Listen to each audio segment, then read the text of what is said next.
Nos referimos a la elección en Bolivia y en una inédita segunda vuelta los bolivianos decidirán al próximo presidente de su país. ¿Fueron sorpresivos los comicios presidenciales? Eso es parte de lo que queremos conversar, además con quien fuera cónsul general de Chile en Bolivia, además es actualmente investigador del Instituto Libertad. Saludamos a Jorge Canelas, que se encuentra en nuestro estudio. ¿Cómo está, don Jorge? Muchísimas gracias por acompañarnos. Gracias. Sí.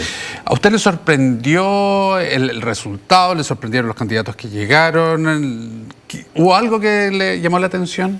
Sí, me llamó la atención que el hecho de que apareciera un candidato que no estaba entre los primeros, según las encuestas más recientes, y que es Rodrigo Paz el ganador, y que fuera él quien liderara esta primera etapa de las elecciones. Lo que sí es que siempre hay que esperar una sorpresa en las elecciones bolivianas, porque las encuestas no son muy acertadas siempre, eso es una tradicional, pero esta es una sorpresa mayor. Ahora, claramente va a haber un presidente de derecha en Bolivia. Ambos suman el 60%, las dos opciones que llegaron, Rodrigo Paz y Jorge Tuto Quiroga, además expresidente de Bolivia ya hace un tiempo, pero fue exmandatario. ¿Qué lleva al país a que tenga este giro después de estar por más de 20 años con el movimiento hacia el socialismo y sus figuras en la primera magistratura? Bueno, yo creo que un factor principal ha sido la crisis económica.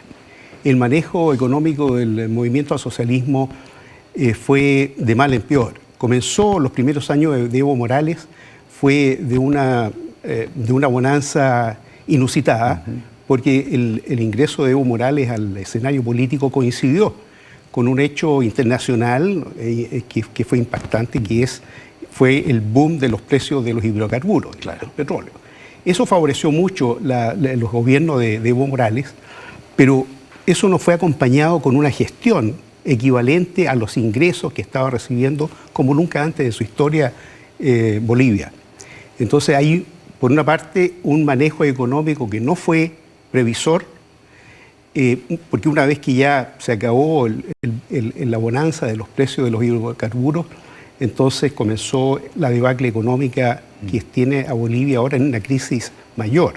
En su momento, en un gobierno de Evo Morales tenían hasta 15.000 millones de dólares en reservas internacionales. Y hoy día no tienen dólares. Y hoy día están en déficit. Claro. Entonces, eso si usted lo junta con un déficit fiscal progresivo, es una mezcla devastadora. Claro, y a eso le sumamos, permítame, el tema inflacionario, que es muy importante, 25% tan solo este año, 16% de inflación en Bolivia, lo que obviamente ya lo hemos sentido acá con mucho menos incremento, pero sabemos ya lo que es el aumento en el precio de los distintos alimentos, por ejemplo, de los distintos servicios, en fin, todo lo que pega la inflación. Ahora, don Jorge, mucho se habla que después de décadas del movimiento al socialismo, con estas figuras en la presidencia de Bolivia, un presidente de derecha no va a significar necesariamente una tranquilidad social. ¿Concuerda con esa apreciación, con ese análisis? Bueno, lo que se puede esperar en el corto plazo en Bolivia es sin duda un malestar social intenso. Especialmente porque quien ahora va a intentar liderar la oposición va a seguir siendo Evo Morales, que está marginado del cuadro político formal, pero él conforma una fuerza que yo diría podría no bajar del 20% seguro un piso que tiene como de apoyo. Y él está prácticamente atrincherado en el Chapare, con las fuerzas que él lo apoyan, y eso puede ser un foco de movimientos que él ya ha sabido hacer a lo largo del país. Entonces, es muy probable que pueda en los próximos meses suceder eso. Claro, porque además el solucionar todos los problemas que antes mencionábamos, los problemas económicos, conlleva una rigidez, una dureza en la medida a adoptar bastante potente, y eso obviamente también hay que ajustarse el cinturón para poder ir viendo ya a futuro en el fondo algunos resultados, pero sabemos que reaccionan rápidamente, sobre todo la población rural boliviana, a medidas que son mucho más rígidas, a corte de beneficios, que no se imagina imagino estarán dentro de los planes. Entonces, de ahí el pensamiento o la proyección de que pueda ser un tema social complejo. Sin duda alguna. Por ejemplo, tenemos que ya desde hace unos 20 años, o poco menos que 20 años, ha habido prácticamente una fijación del precio de los combustibles.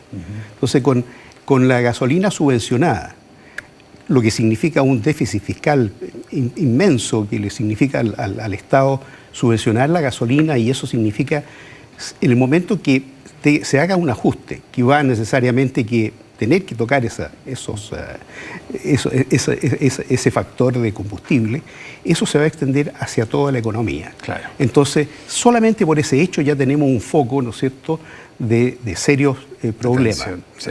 Ahora, ¿quiénes son los candidatos a que llegan? Sobre todo Rodrigo Paz, que es el menos conocido, porque ya lo decía Jorge Tuto Quiroga, expresidente de la República, y ya se conoce parte de aquello, pero Rodrigo Paz, para el mundo, no lo interno, no es muy conocido. ¿Quién es? ¿Por qué llega a tener ese porcentaje de apoyo? Rodrigo Paz no es un outsider, es un hombre de una familia política muy asentada en Bolivia, es hijo de un expresidente, de Jaime Paz Zamora. Él fue alcalde de Tarija y ahora actualmente representa al departamento de Tarija en el Senado. Entonces, no es una figura desconocida en Bolivia, pero sí es una figura nueva para los... si uno ve los titulares de los últimos años, no estaba Rodrigo Paz ahí. Pero es un político demócrata cristiano, una democracia cristiana que está en el centro del espectro político, y por lo tanto, si uno prevé lo que podría pasar en la segunda vuelta, es que tenemos a Jaime Paz, ubicado en el centro, con el apoyo explícito de Samuel Doria Medina, ¿no es cierto? Sabemos que los votos no son traspasables de un candidato a otro, pero eso ya significa algo, una señal. Pero tenemos, por el hecho de que sea un candidato de centro, él tiene una posibilidad de crecer hacia la centro-izquierda y hacia la izquierda. Y en la segunda vuelta, como sabemos, en todo el mundo se produce el voto útil o el voto de los que dicen el mal menor. Y ahí tenemos entonces la forma en que Paz podría captar votos más hacia la izquierda, cosa que ya no estaría fácilmente un asunto que pueda hacer Jorge Tuto Quiroga. Claro. Ahora, ya ahí hay un punto del por qué entonces este porcentaje que no ocupa el primer lugar en esta primera vuelta y proyectando la segunda. Ahora, en lo programático, ¿hay alguna diferencia marcada que uno pueda establecer? Bueno, no se conocen los equipos que están detrás de Rodrigo Paz. Pero sí sabemos, por ejemplo, que él ha dicho, que teniendo como un factor importante lo económico, él ha dicho que él no recurriría en ningún caso al Fondo Monetario Internacional o al Banco Mundial para obtener préstamos para una nueva recuperación de la economía boliviana. Eso no sabemos cómo lo va a hacer si no tiene ese tipo de financiamiento. De apoyo, claro. Entonces, ahí hay un interrogante. Lo que sí sabemos es que él tiene una intención de activar la economía sobre la base de nuevas iniciativas, incluso internacionales, donde él incluso ha mencionado a Chile como una posibilidad de incentivar una nueva relación que incluye el aspecto económico.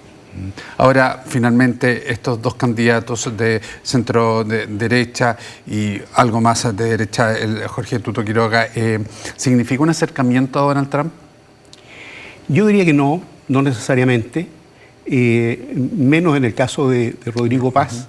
Entonces, yo diría que hay un nuevo ciclo, sin duda alguna, dentro de la política boliviana.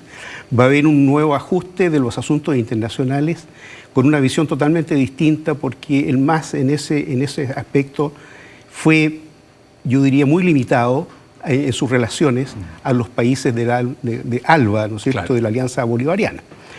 Me imagino yo que Rodrigo Paz va a querer abrir eso y va a ser un reposicionamiento de Bolivia en el escenario internacional sin ninguna duda. Muy bien, don Jorge Canelas, muchísimas gracias por estos minutos con nosotros. Esperaremos entonces los resultados de esto ya a mediados del mes de octubre para conocer finalmente quién toma los destinos, quién comanda los destinos de Bolivia. Muchísimas gracias por estos minutos, que lo vaya muy bien.